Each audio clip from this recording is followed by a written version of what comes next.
Morning my dear students. Shri Bhagwan Das तोदी PG महाविद्यालय की online classes के इस प्लेटफॉर्म पे आपका हार्दिक स्वागत है, अभिनंदन है। आज अपन इस क्लास में बीए पार्ट सेकंड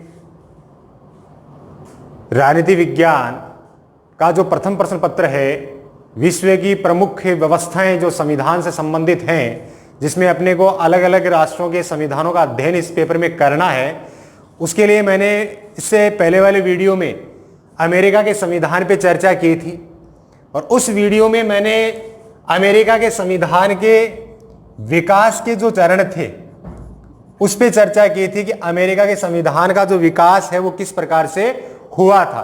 तो मैं आपको हल्का सा एक रिवीजन करवा देता हूं इसमें कि जब अपन ने विकास के चरण की जब चर्चा की थी अमेरिका के संदर्भ में, तो मैंने आपको 4 चरण बताए थे। पहला चरण तो था उपनिवेशों की स्थापना, उपनिवेशों की स्थापना का दौर। दूसरा चरण था उपनिवेशों की स्वतंत्रता का दौर, उपनिवेशों की स्वतंत्रता का दौर। इसके बाद तीसरा जो इसका चरण था वो था राज्यमंडल की स्थापना, और चौथा जो चरण था वो था नए संविधान का निर्माण। यानी कि अपन जब अमेरिका के, क्योंकि आज की क्लास के अंदर अपन अमेरिका के संविधान की विशेषताओं की चर्चा करेंगे। अपना जो मुख्य बिंदु जो है आज का, वो अमेरिका के संविधान की विशेषताओं को लेकर के अपन आज की क्लास में चर्चा करने वाले हैं। लेकिन विशेषताओं पे चर्चा करने से पहले मैं आपको एक हल्का सा रिवीजन करवा देता हूं। अपन ने पहले वाली क्लास के अंदर अपन ने क्या पढ़ा था, तो वहां अपन ने विकास के चरण पढ़े थे अमेरिका के संविधान से संबंधित, जिसमें सबसे पहला चरण था वो था उपनिवेशों की स्थापना। अमेरिका में किस प्रकार से उपनिवेशों की स्थापना होती है। उसके बाद वो उपनिवेश जो थे, जो उपनिवेश बने थे, उन उपनिवेशों ने अपनी स्वतंत्रता की जो मांग थी वो किस प्रकार से ब्रिटिश सत्ता के समक्ष रखी थी। उसी के आधार पे अमेरिका के अंदर अमेरिका के स्वतंत्रता संग्राम का आगाज हुआ था, जिसको 4 जुलाई 1776 अमेरिका की क्रांति की डेट मानी जाती है। उसके बाद अपन ने देखा था राज्यमंडल, ये भी एक तरीके के संघीय व्यवस्था का एक प्रारूप था, ताकि सभी जो उपनिवेश जो थे वो एक संघ के माध्यम से अपनी स्वतंत्रता की जो लड़ाई है वो लड़ सके। इसके लिए उन्होंने राज्यमंडल की स्थापना पे बल दिया था।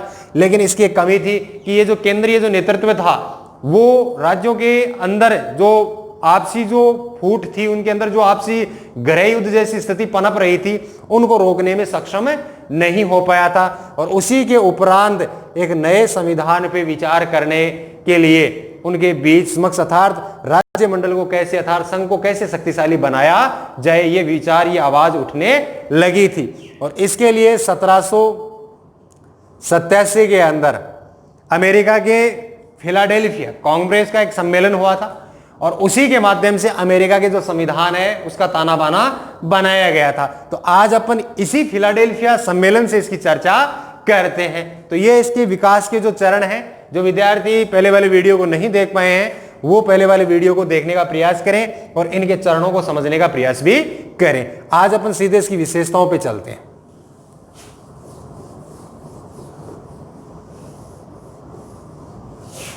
अब देखिए अमेरिका के संविधान की विशेषताओं में, तो वर्तमान जो संविधान है, वर्तमान संविधान का निर्माण, इसका निर्माण फिलाडेल्फिया, फिलाडेल्फिया कांग्रेस सम्मेलन,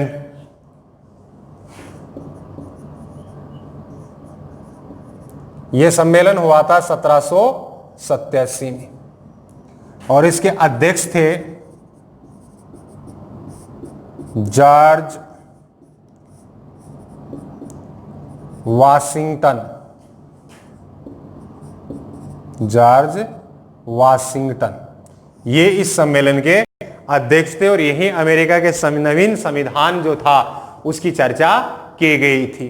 तो यहां आपको याद रखना है कि अमेरिका का जो वर्तमान संविधान का जो निर्माण है, यह निर्माण फिलाडेल्फिया कांग्रेस का जो सम्मेलन हुआ 1787 में, उसके अध्यक्ष जॉर्ज वाशिंगटन थे। इन्हीं के नेतृत्व में अमेरिका के नवीन संविधान का निर्माण किया गया था। और यह जो संविधान था, यह जो लागू हुआ था, यह हुआ था 1789 में। तो अमेरिका के संविधान को 1789 का संविधान भी कहा जाता है, यानी 1789 में यह संविधान लागू हुआ था, इसलिए अमेरिका के संविधान को 1789 का संविधान भी कहा जाता है। अब अपन आगे बढ़ते हैं कि इसकी अन्य क्या क्या विशेषताएं हैं, उस पर अपन चर्चा करते हैं। तो यह चीज भी आप साथ साथ नोट कर लीजिए। इसकी विशेषताओं पर जाने से पहले वर्तमान संविधान का निर्माण किस प्रकार से होता है, इसकी आप स्क्रीनशॉट भी ले सकते हैं, अपनी नोटबुक में भी इसको नोट कर सकते हैं। तो आगे चलते हैं, अपन अमेरिका के संविधान की विशेषताओं पे आते हैं। और इसकी जो विशेषताएं हैं वो काफी इंटरेस्टिंग है, क्योंकि अपन ने पहले भी इसकी विशेषताएं जो आएंगी उनके बारे में अपन के पास पूर्व ज्ञान भी है, क्योंकि अपन ने इन चीजों को पहले भी पढ़ चुके हैं। तो यहां विशेषताओं का अध्ययन जब अपन करते हैं तो मैं आपको एक डायग्राम बना देता हूं, इस पे साथ साथ आप बनाते रहें।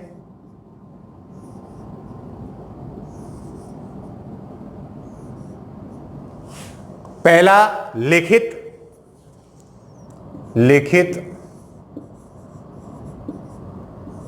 व निर्मित संविधान। लिखित, निर्मित, या इसको अपन यहां पे संक्षिप्त भी कह सकते हैं, संक्षिप्त संविधान। अब देखिए, अमेरिका का जो संविधान है वो दुनिया का सबसे पुराना लिखित संविधान माना जाता है।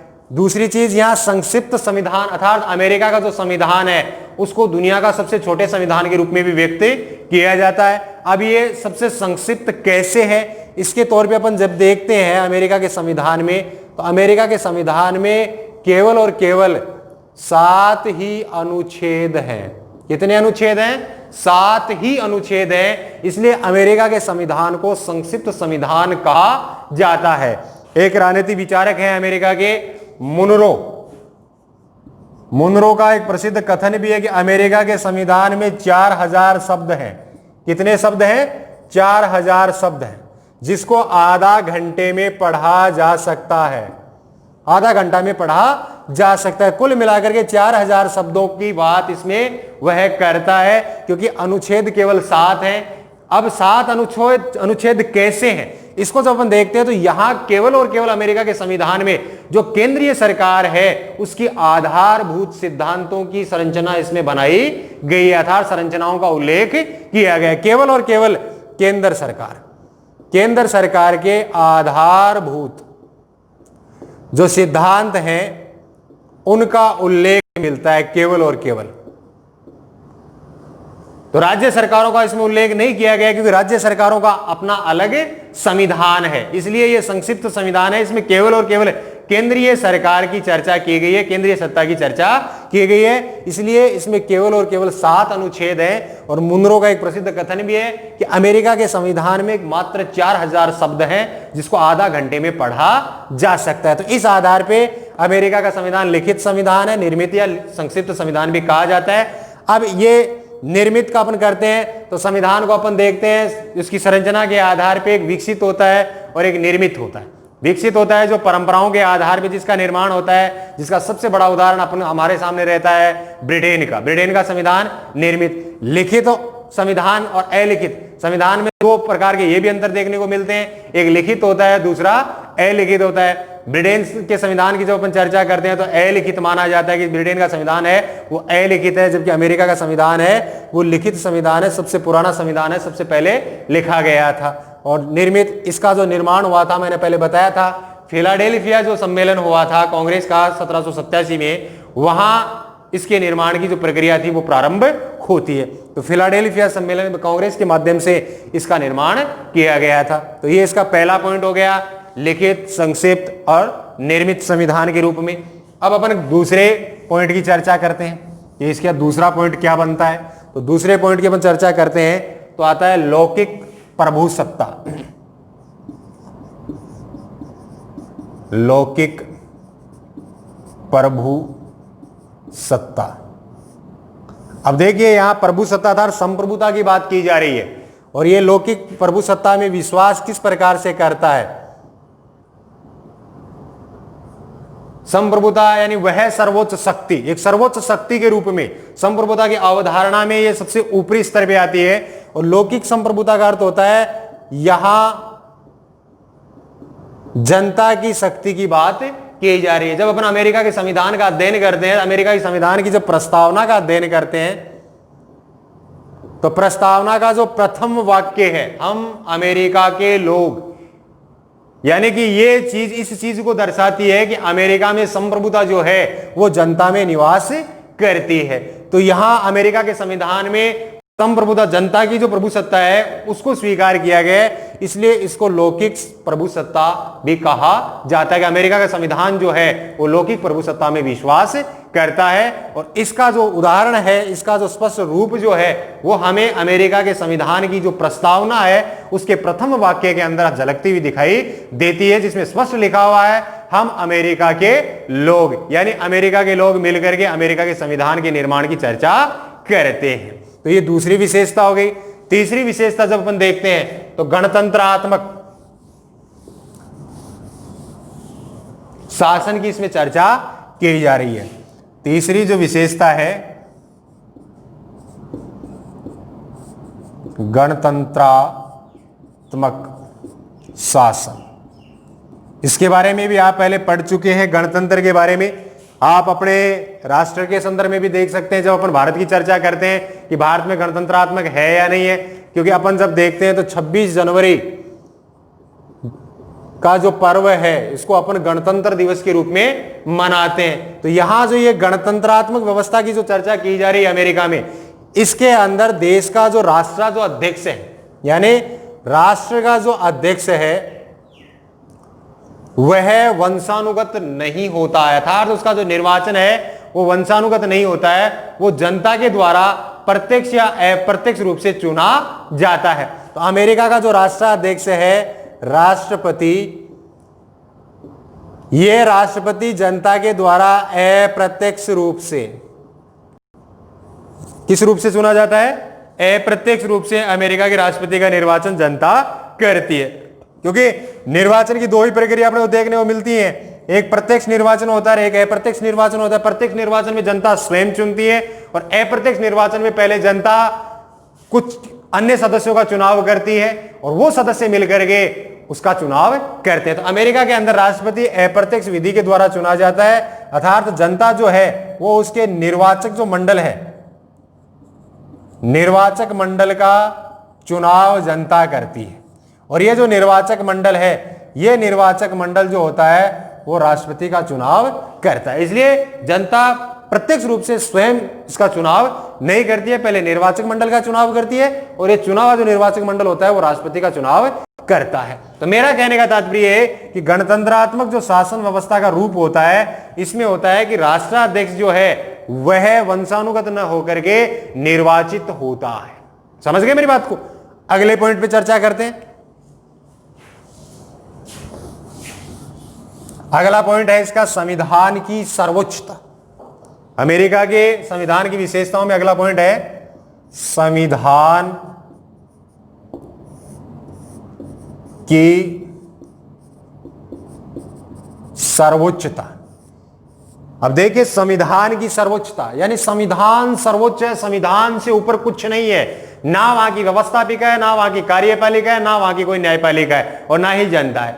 यहां संविधान की सर्वोच्चता के आधार पर यह चीज अपने आप में स्पष्ट होती है कि संविधान सर्वोच्च है, अर्थात संविधान के अनुसार ही संपूर्ण जो शासन प्रक्रिया है, संपूर्ण प्रकार की जो गतिविधियां हैं वो संविधान के अनुसार संचालित की जाती हैं। इसलिए इसको संविधान की सर्वोच्चता कहा जाता है, यानी संविधान से बढ़ करके कुछ नहीं है। ना व्यवस्थापिका है, ना कार्यपालिका है, ना न्यायपालिका है। यानी कहने का तात्पर्य है कि संविधान सर्वोच्च है। तो ये इसकी विशेषता है, संविधान की सर्वोच्चता। अगली विशेषता है अमेरिका का संविधान जो है वो किस प्रकार का है? कठोर संविधान है। कैसा संविधान है? कठोर संविधान है। संविधान की जब अपन प्रकृति की चर्चा करते हैं तो प्रकृति से बेसिकली दो प्रकार के संविधान की प्रकृति सामने आती है, एक लचीला संविधान और एक कठोर संविधान।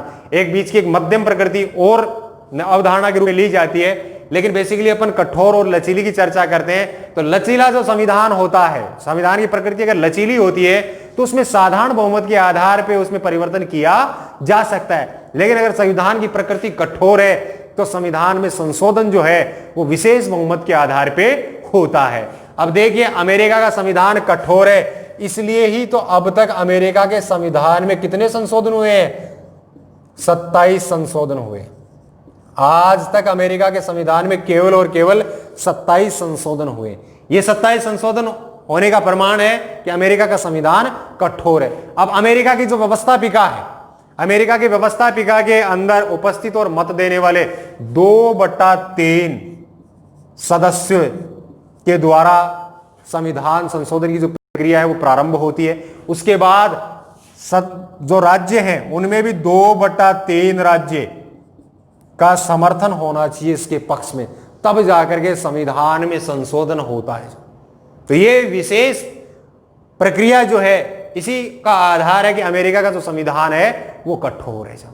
अगली विशेषता की चर्चा करते हैं कि अमेरिका के संविधान में संघात्मक शासन व्यवस्था, और इसके बारे में मैंने आपको पहले भी बताया था।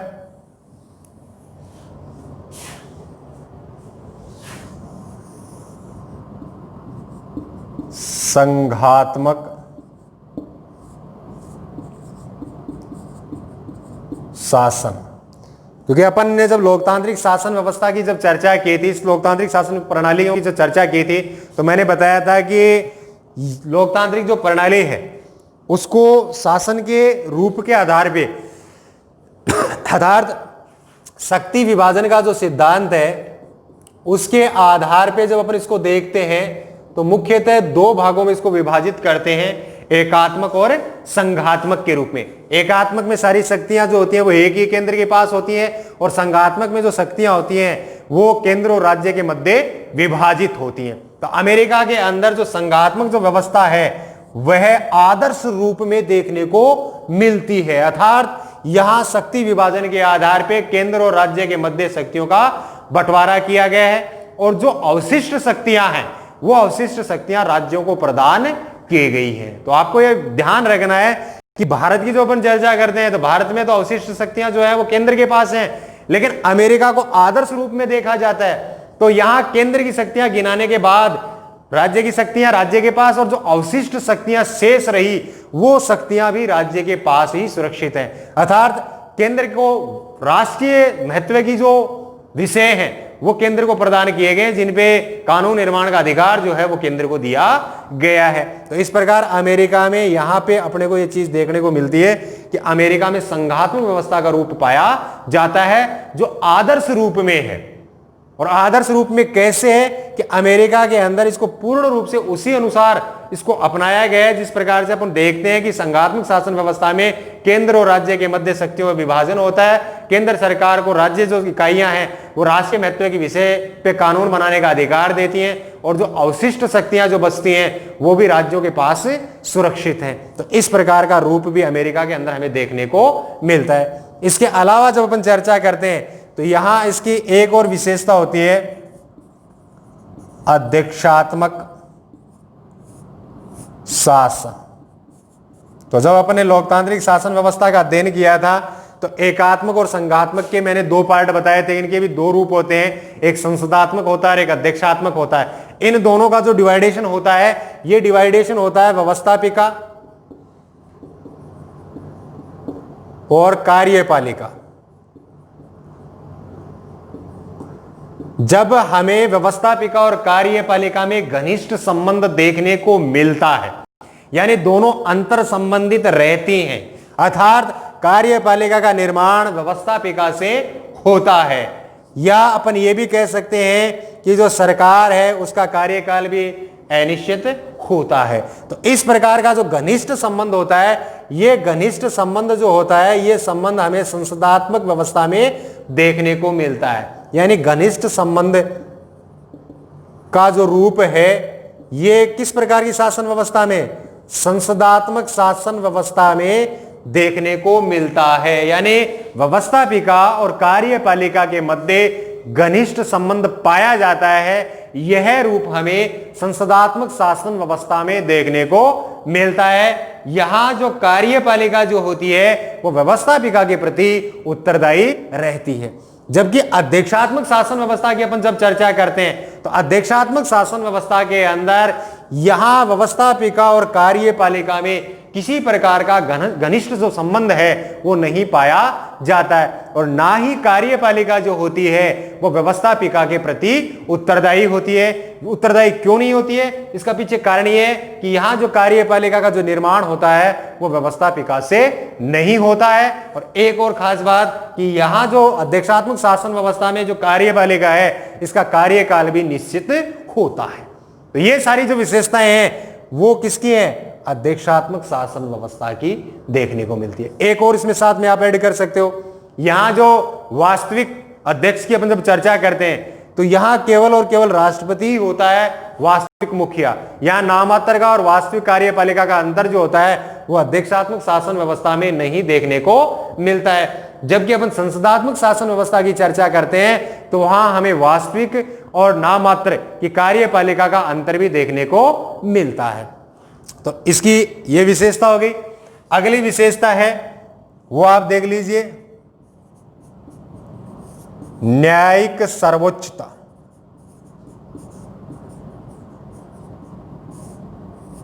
न्यायिक सर्वोच्चता का क्या तात्पर्य है? यानी कि न्यायपालिका जो है वो भी सर्वोच्च है, वो संविधान की रक्षक के रूप में कार्य करती है। यानी कि संविधान का रक्षक किसे बनाया गया है? न्यायपालिका को बनाया गया है।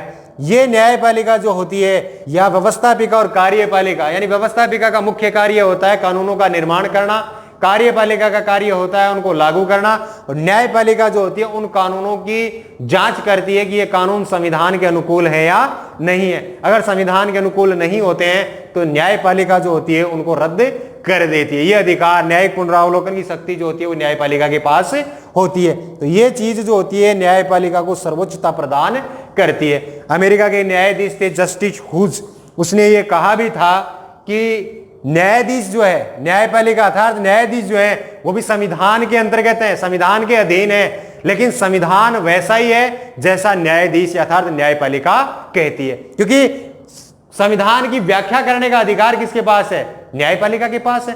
तो संविधान कैसा है ये अधिकार भी न्यायपालिका के पास है, न्यायपालिका ही उसकी व्याख्या करती है। लेकिन न्यायाधीश संविधान से ऊपर नहीं है, वो भी संविधान के अधीन ही है, उनकी संपूर्ण प्रक्रिया भी संविधान के अधीन ही मानी गई है, लिखा गया है। तो ये हो गई न्यायिक सर्वोच्चता। इसके बाद अपन देखते हैं शक्ति पृथक्करण। तो मैं एक बार इसको मिटा देता हूं, आप इसको नोट कर लीजिए।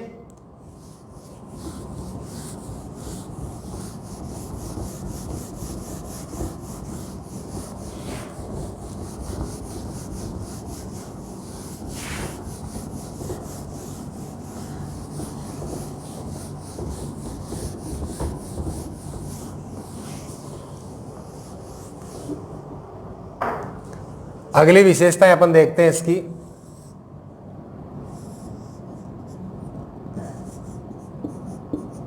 शक्ति पृथक्करण। अब ये शक्ति पृथक्करण का जो सिद्धांत है अर्थात ये जो नियम है ये कहां लागू होता है? तो ये लागू होता है अपन ने जब सरकार के अंगों के अर्थात शासन के अंगों की जब अपन चर्चा करते हैं, शासन के अंग और शासन के अंगों की जब चर्चा करते हैं तो सबसे पहले व्यवस्थापिका, कार्यपालिका और न्यायपालिका, इनकी चर्चा करते हैं।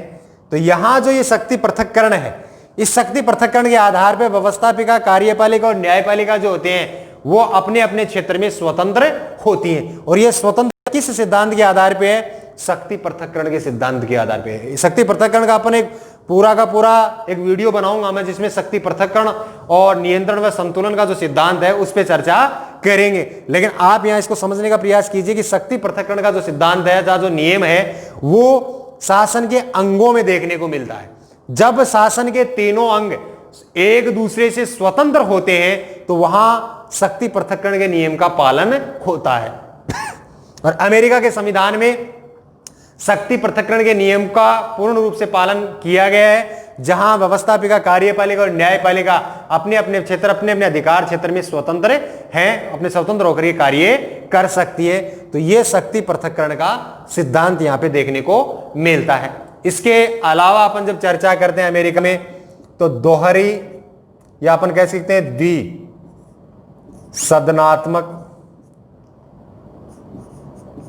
द्विसदनात्मक व्यवस्थापिका, द्विसदनात्मक व्यवस्थापिका। अमेरिका की जो व्यवस्थापिका है उसका नाम है कांग्रेस। नोट करते रहना साथ साथ में।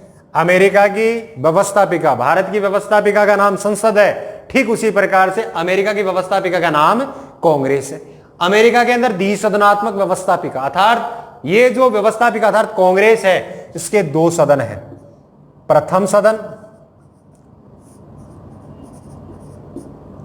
और दूसरा है द्वितीय सदन। द्वितीय सदन, प्रथम सदन जो होता है इसमें जनता का प्रतिनिधित्व होता है। किसका प्रतिनिधित्व होता है? जनता का प्रतिनिधित्व। जनता का प्रतिनिधित्व किस सदन में होता है? प्रथम सदन में। और यह प्रथम सदन का जो नाम है वो है प्रतिनिधि सभा। ये इस प्रथम सदन का नाम है। प्रथम सदन नाम प्रतिनिधि सभा, प्रतिनिधित्व किसका है? जनता का प्रतिनिधित्व। द्वितीय सदन की जब अपन चर्चा करते हैं तो द्वितीय सदन का नाम है सीनेट। और सीनेट में जो प्रतिनिधित्व होता है, यह प्रतिनिधित्व किसका है? राज्यों का प्रतिनिधित्व है। बहुत ही सिंपल है। कड़ी से कड़ी अगर जोड़ने का प्रयास करोगे तो आप कभी भी नहीं भूल सकते इन चीजों को। यानी कि हमारी जो व्यवस्थापिका है उसका नाम है संसद, अमेरिका की जो व्यवस्थापिका है उसका नाम है कांग्रेस। द्विसदनात्मक अपने यहां पे है और द्विसदनात्मक अमेरिका के अंदर है। कांग्रेस जो अमेरिका की व्यवस्थापिका उसके दो सदन है, प्रथम सदन और द्वितीय सदन। प्रथम सदन का नाम है प्रतिनिधि सभा और प्रतिनिधि सभा के अंदर किसका प्रतिनिधित्व है? जनता का। दूसरा है द्वितीय सदन जिसको अपन उच्च सदन भी कहते हैं, इसका नाम है सीनेट और सीनेट में किसका प्रतिनिधित्व है? राज्यों का। तो यहां द्विसदनात्मक व्यवस्थापिका का रूप भी देखने को मिलता है। इसके अलावा अगली विशेषता की अपन चर्चा करते हैं।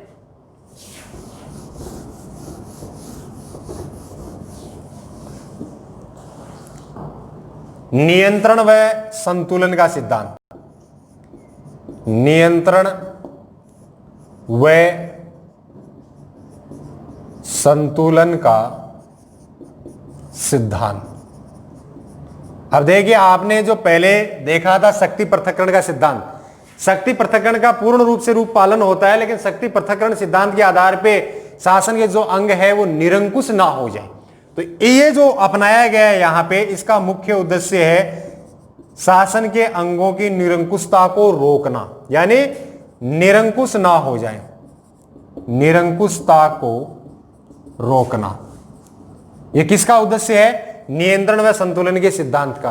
अर्थात व्यवस्थापिका, यह व्यवस्थापिका है, यह कार्यपालिका है और यह न्यायपालिका है।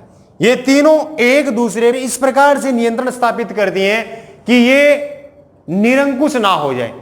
तो ये निरंकुशता को रोकने के लिए नियंत्रण व संतुलन के सिद्धांत को अमेरिका के अंदर अपनाया गया है। यहां जो व्यवस्थापिका है, यह कार्यपालिका है और यह न्यायपालिका है। तो यहां व्यवस्थापिका पे कार्यपालिका का नियंत्रण है, कार्यपालिका का न्यायपालिका पे नियंत्रण है, न्यायपालिका का और व्यवस्थापिका का नियंत्रण कार्यपालिका पे देखने को मिलता है। तो इस प्रकार की विशेषता यहां देखने को मिलती है। तो ये नियंत्रण व संतुलन का सिद्धांत और शक्ति पृथक्करण सिद्धांत की अपन अलग से भी चर्चा करेंगे। अगली विशेषता अपन देखते हैं, वो है दोहरी नागरिकता। अमेरिका के अंदर दोहरी नागरिकता देखने को मिलती है। एक केंद्र की नागरिकता और दूसरी जो नागरिकता है वो नागरिकता है राज्यों की। दोहरी नागरिकता।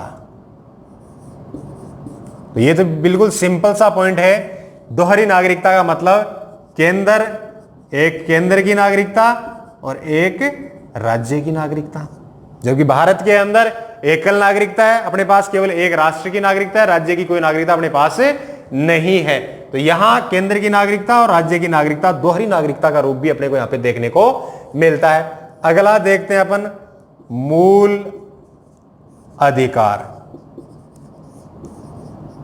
यह भी इसके संविधान की विशेषता है। प्रारंभ में जो संविधान बना था, 1789 का जो संविधान लागू हुआ था, इसमें 1789 के संविधान में मौलिक अधिकार नहीं थे साहब। अर्थात अपन ये कह सकते हैं कि अमेरिका का जो प्रारंभिक तौर पे जब संविधान बना था, मूल संविधान जो था, मूल संविधान में मौलिक अधिकारों का कोई उल्लेख अपने को देखने को नहीं मिलता है। लेकिन अमेरिका के संविधान में अपन ने देखा था कि अब तक कितने संशोधन हुए हैं, 27 संशोधन हुए। इसमें प्रारंभिक जो 10 संशोधन हैं, ये 10 संशोधन का संबंध जो है वो मौलिक अधिकार से ही है साहब, मौलिक अधिकार से है। ये 10 संशोधन जो है वो मौलिक अधिकार से हैं। और यहां जो मूल अधिकार हैं वो 1791 में अमेरिका के संविधान में शामिल किए गए थे। यानी 1789 में लागू हुआ था और 91 के अंदर तब तक कितने संशोधन हो चुके थे, 10 संविधान संशोधन। और 10 संविधान संशोधनों का जो संबंध था वो 1791 में हुआ था और उनका संबंध जो था मूल अधिकारों से माना गया है। तो आज की क्लास के माध्यम से, अपने इस वीडियो के माध्यम से अमेरिका के संविधान को अपन ने समझने का प्रयास किया, उसकी विशेषताओं को देखने का प्रयास किया है। अगली क्लास में अपन चर्चा करेंगे शक्ति पृथक्करण और नियंत्रण व संतुलन के सिद्धांत पे। तब तक के लिए धन्यवाद।